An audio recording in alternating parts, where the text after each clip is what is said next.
नमस्कार दोस्तों, मैं advocate Vishnudhari Singh legal channel में आप सभी दर्शकों का स्वागत करता हूं।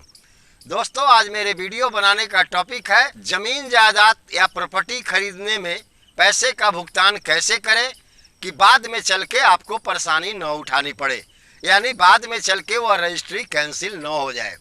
दोस्तों, आज आइए इसी टॉपिक पर मैं आपको वीडियो के माध्यम से बताने जा रहा हूं। मैंने पिछला वीडियो बनाया था जमीन की रजिस्ट्री कैसे कैंसिल की जाती है। उसमें एक आधार दिया था भुगतान नहीं होने पर भी जमीन की रजिस्ट्री कैंसिल हो सकती है। दोस्तों, आमतौर पर देहात में ऐसा देखा जाता है कि लोग प्रॉपर्टी या संपत्ति या जमीन जायदाद खरीदते हैं और उसका भुगतान नगद कर देते हैं। बाद में चल के दोस्तों रजिस्ट्री के बाद जमीन का जो ओरिजिनल मालिक है, यानी जमीन का जो विक्रेता है, जो सेलर है जमीन का, वो या उसका वारिसान बाद में यह दावा कर देता है कि मुझे अपने ज़मीन का पूरा पैसा नहीं मिला और ख़रीदार को ज़मीन का पैसा देने का इरादा नहीं है। इस आधार पर उनके रजिस्ट्री को कैंसिल कर दिया जाए। तो दोस्तों, इसके बाद आपको एक परेशानी खड़ी हो जाएगी। आपको मुकदमा का सामना करना होगा।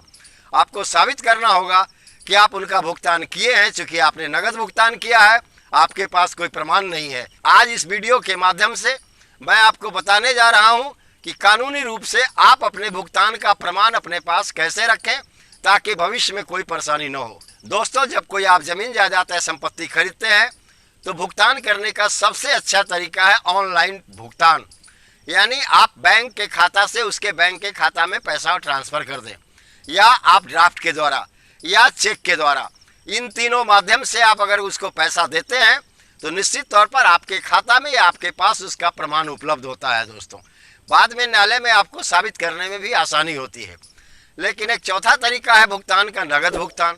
दोस्तों, नगद भुगतान की परेशानी को दूर करने के लिए मैंने आज ये वीडियो बनाया है। दोस्तों, जब मुझे कैश देना है या किसी तरह का ज़मीन खरीद बिक्री करना है या प्रॉपर्टी खरीद बिक्री करनी है, तो सबसे पहले हमें ज़मीन के विक्रेता से उस ज़मीन का एक कीमत तय करें। जब रेट फिक्स हो जाए, जब कीमत फिक्स हो जाए, एक निश्चित हो जाए, तब आप विक्रेता के ज़मीन के विक्रेता के साथ, यानी ज़मीन के मालिक के साथ एक नॉन जुडिशियल स्टाम्प पर एग्रीमेंट बनाएं। उस एग्रीमेंट पर विक्रेता का नाम, जो खरीद रहे हैं संपत्ति उनका नाम, ज़मीन का खाता, प्लॉट रकबा, ज़मीन की कीमत और तत्काल जो आप उसे एडवांस के रूप में जो 10% लगभग पूरे कीमत का आपने भुगतान किया है कैश में, उस भुगतान के बारे में भी वर्णन कर दें। दोस्तों, बाद में चल करके आपको जितना भुगतान करना हो, 2 बार, 4 बार, 5 बार, 6 बार में आप भुगतान करें। प्रत्येक बार उस एग्रीमेंट पेपर पर आप लिखते जाएं इतना रुपया मैंने भुगतान किया, और विक्रेता से उसके नीचे दस्तखत कराते जाएं। इस प्रकार दोस्तों एग्रीमेंट पेपर ही आपके पास वह प्रमाण है कि आपने विभिन्न तिथियों को नगद रूप से जमीन के मालिक को, जमीन के विक्रेता को आपने भुगतान कर दिया। दोस्तों, एग्रीमेंट पेपर पर एक रजिस्ट्री की निश्चित सीमा होती है।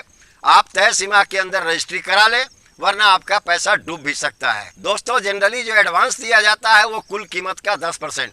अगर आप चाहें तो उससे कम भी दे सकते हैं या उससे ज़्यादा भी दे सकते हैं, इस पर कोई प्रतिबंध नहीं है। जब दोस्तों आप रजिस्ट्री कराने जाएं तो वहाँ 2 गवाह के हस्ताक्षर उस रजिस्टर्ड दस्तावेज पर होना जरूरी है। दोस्तों, चूँकि वही दोनों गवाह बाद में चल के न्यायालय में यह साबित करेंगे कि ज़मीन के विक्रेता ने पूरा पैसा ले करके इस विक्रय पत्र पर, इस सेल डीड पर अपना हस्ताक्षर बनाया और उसके बाद सब रजिस्ट्रार के यहाँ यह दस्तावेज रजिस्टर्ड हुआ।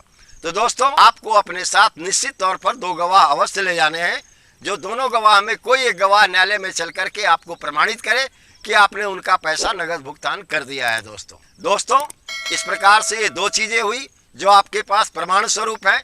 एक तो एग्रीमेंट पेपर जो आपने नॉन जुडिशियल स्टाम्प पर विक्रेता से बनवाया, जितने बार आप उसको नगद पैसा दिए हैं उसके बारे में लिखा, उससे दस्तखत बनवाया। और दूसरा है दोस्तों वो गवाह जो रजिस्ट्री पर है, यानी रजिस्ट्री के गवाह भी आपके पास वो प्रमाण है कि नगद भुगतान आपने कर दिया है। और एग्रीमेंट के पेपर पर भी जो लिखा हुआ पैसा है, जितना आपने उन्हें नगद भुगतान किया है, और उस नगद भुगतान के नीचे उनका सिग्नेचर है, दस्तखत है विक्रेता का। ये 2 प्रमाण आपके पास मौजूद हैं कि आपने ज़मीन के विक्रेता को उसका पूरा पैसा दे दिया। दोस्तों, इस प्रकार अगर आप एग्रीमेंट करके भुगतान नगद भी करेंगे तो आपको भविष्य में परेशानी नहीं होगी। न्यायालय में उसके बाद अगर विक्रेता जाता भी है तो उसी एग्रीमेंट पेपर और गवाह के आधार पर आप न्यायालय में यह साबित करने में सफल हो जाएंगे कि हमने पूरा भुगतान इस ज़मीन का करके इस रजिस्ट्री करवाई है और तब हम उस ज़मीन पर दाखिल खारिज है।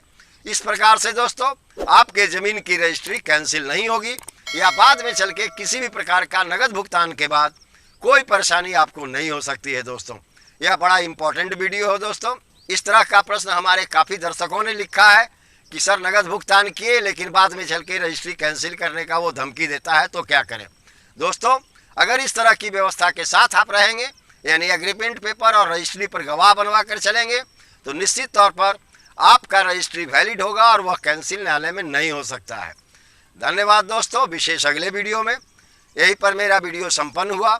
अगर आपको मेरा यह वीडियो अच्छा लगा तो आप इसे लाइक करें, सब्सक्राइब करें, अपने सगे संबंधी और साथियों को शेयर करें, ताकि वो लोग भी जान जाएं कि हाँ भाई, नगद भुगतान करने में किन किन तरीक़ा से गुजरने के बाद नगद भुगतान का भी प्रमाण उनके पास मौजूद रहता है। धन्यवाद दोस्तों, अब विशेष अगले वीडियो में।